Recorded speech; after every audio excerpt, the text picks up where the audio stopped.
Well, we see at Alstom definitely some short-term pain in the integration of Bombardier Transportation that they took on in January, as you mentioned. So that's what they mentioned yesterday, this negative free cash flow between 1.6 and 1.9 billion euros for the first half of the year, which will lead, according to the company, to a significant negative free cash flow for the full year. So that was a negative part of it and the short-term pain.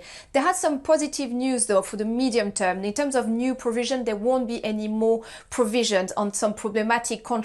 All contracts that Bombardier had, they had to make provision to make up of some delays on some deliveries in some contracts, and it will stand at 1.1 billion euros, which is a number that they had already announced in the past, and so there won't be more money to be put into provisions. And as the CEO Henri Poupart-Lafarge put it yesterday, no more skeletons going forward. So that was a positive one for the company.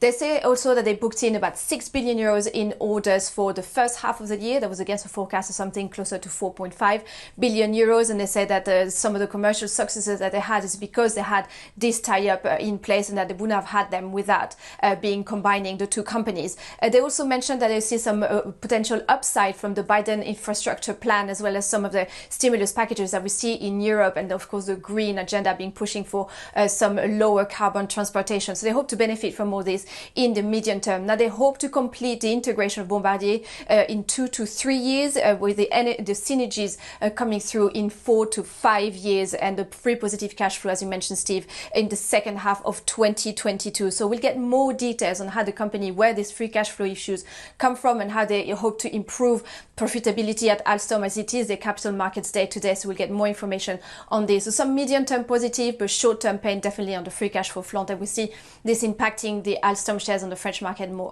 down about 6.5% on the CAC 40, Steve.